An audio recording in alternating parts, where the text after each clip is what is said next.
Are you like me? Do you feel like sometimes the world is just spinning around way too fast? There are too many people with too many demands on me, too many obligations, not enough time in the day. Well, take a deep breath because today I'm going to give you some strategies on how to cope with that feeling of overwhelmness and how to deal with it and get rid of it quickly.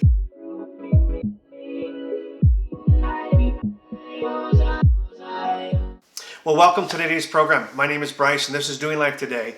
Now, the thing about being overwhelmed, it's one of those things that is very sneaky. It's not something that all of a sudden you just go from having this great day to completely overwhelmed, right? It's one of those things that's very slow, it's sneaky, and then it finally catches up and it explodes, and then you're in it and you didn't even know how you got there. Now, I don't know if you're like me, but I believe that life is meant to be lived and be lived happily, excitedly. And you know what really gets my craw, is that a word? What really gets to me is when people are just so overwhelmed that they just want to get their day done or they just want to get their week done. But you know what the problem is with that is because eventually you're going to realize that you're trying to hurry up and get the day done because you're feeling overwhelmed. You just want to get to bed and wish it didn't happen. And then before you know it, you just want to get your week done. And then before you know it, you just want to get this month over with. And before you know it, you just want to get this year over with. Now, the sad thing about that is we only have so many years to live. So if we're just completely trying to get through to the end and get through to the end and get through to the end, it's just like this carousel, this round, like a hamster wheel that's never going to end. So why don't we deal with it now? Why don't we get some skills and some coping skills now to deal with it, fix it, and then enjoy life? All right, so that's the whole purpose of this channel, the whole purpose of this show. So if you haven't already, which I hope you did, hit that like button. That tells YouTube to share this video with more people. And hey, if you're not a subscriber, I would ask you to consider subscribing. You know, on this channel, we're just going to give you simple tools that you can implement in your daily life just to be a better version of you. All right, so let's get into this right now. Here is my first strategy on how to deal with being overwhelmed. The first thing you need to do is you need to capture it. You need to capture that, what it is that's making you feel that way. Now, it might not just be one thing. It might be a bunch of things, or it might be a bunch of little things. Could be a big thing, could be a little thing. Whatever it is, you need to capture it, and you need to take it out of your mind and out of your emotions and onto a piece of paper or onto a spreadsheet or onto your phone or onto something other than in your mind.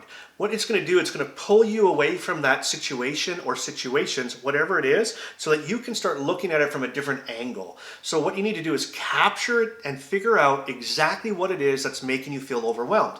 Now, if we sit back and we think about it, we can easily figure it out, right?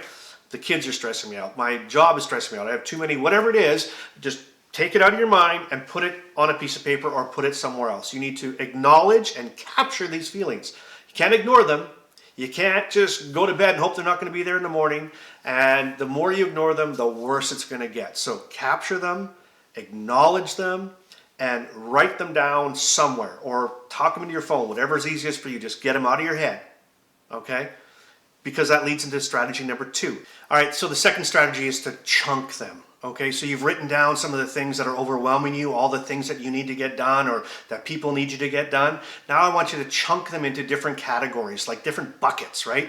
Like for example, like family, career, finances, whatever it might be. Put them into chunks, right? So this is my family chunk. These are all the demands for my family or things that I need to get done. These are all the things I need to get done at work or blah, blah, blah, blah, blah, in my finances and whatnot. What you're doing is you're breaking these down into little chunks. So we're taking this giant world like life. Life is overwhelming me. Well, guess what? Life is made up of many different parts, right? So we're breaking them into pieces and segments because the more we can do that and look at it from a different angle, I'm telling you, you'll see things at a completely different angle. Okay, so now let's move on to the third strategy. Oh, and by the way, if you're getting value out of this, hit that like button. That would be fantastic. Appreciate that. But the third one is this. I want you to choose it. All right, I want you to look at those things that are overwhelming you, and I want you to choose which ones are important to you. Now, a lot of the times that we're feeling overwhelmed is other people's agendas are coming in and stifling us out of the things that we like to do and out of the path that we want to follow. So you need to start making some choices on what's good for you, not what's good for somebody else, not what's good for anybody else, but for you. And I want you to start prioritizing them based on what is good for you, what is going to improve your life, what is going to improve and make your life easier. So prioritize those chunks into little different chunks of 1, 2, 3, 4, 5. This is the top priority. This is the second priority. See, here's where we get it wrong. Many people think that we're overwhelmed and there's not enough time in the day because we have too many tasks to do, right? Too many obligations and too many tasks. But the reality is, it's not that we have too many tasks and not that we have too many obligations, but the problem is you have too many tasks and obligations that you really don't like or that you really don't want to do. They're not things that strengthen you. They're not things that give you joy and peace and love and happiness. They're things that drag you down. So you need to stop and ask yourself a question. Why are you doing those things? Why are you doing them? Well, I'm going to probably give you a good answer for that. It's probably because you couldn't say no. It's probably because you didn't want to feel like a bad person. You didn't want to feel like, oh, like I can't disappoint somebody. So you've said yes, and you've said yes to too many things. And the problem is you've said yes to too many things that you don't like, too many things that you're not good at, too many things that you just dread doing.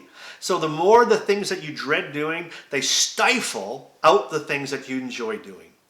And when we get overwhelmed, we sometimes normally will shut down. Most people shut down when they get overwhelmed. They just get overwhelmed and they just actually end up doing nothing.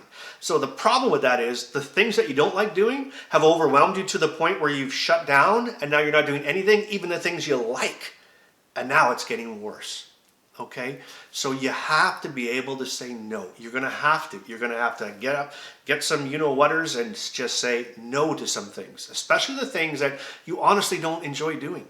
You know, if you don't like being the soccer mom that's going to organize and call everybody because there's a practice that's been rained out tomorrow, then don't volunteer for it. You're volunteering because you want to be a good person. You want to feel like you're doing something. You want to be involved in your kid's life. But guess what? Sometimes you're so stressed out about being the soccer mom to get the snacks ready and call everybody and make all the phone calls that you miss seeing your kid play. So your kid would rather you be involved and directly involved in what they're doing rather than being involved in obligations, especially ones that you don't like. That's just an example. Throw your own example into all of that, all right? It's okay. So let's move on to the next one. And by the way, listen, if you're getting something out of this, why don't you consider subscribing? Join us. We're pretty brand new here. We just started a couple weeks ago or 3 weeks ago-ish, something like that. And we're cruising. We're well over 100 people. We'd love you to come along for the ride. Again, just giving you simple strategies, tips, and tools on how to be the best you. Just coming up with normal things that each and every one of us face on a daily basis or weekly basis or monthly basis. And we just want to encourage you and inspire you and push you to be a better person. So come join us. It'd be awesome. All right, now let's move on to that next strategy. You need to take action and focus. Now, this may be two things, but I'm putting them together because it's very important that they go together. You need to take action and focus. Once you've drawn out and you've looked at your problems or your things that are overwhelming you, the situations that you need to get done, the tasks, whatever it might be, you're looking at them, you've got them written down, you've prioritized them now as to what's important and what needs to get done for you, right? For you. Now you need to take action. You know, the hardest step is the first step. You need to step out and just do it. You need to take a deep breath and do it. You just need to do it. You just have to get it done. You have to take action. And then you have to focus in on that action. Don't be distracted. If you start something, finish it. If you're going to take an action to get your overwhelmness done, finish that action. Did you know that worry and time actually have an inverse relationship or an opposite relationship, right? The more you have of one, now listen carefully, write this down. Worry and time have an inverse relationship, opposite relationship. The more you have of one, the less you have of the other. But they're both suspended when you simply focus on what's right in front of you.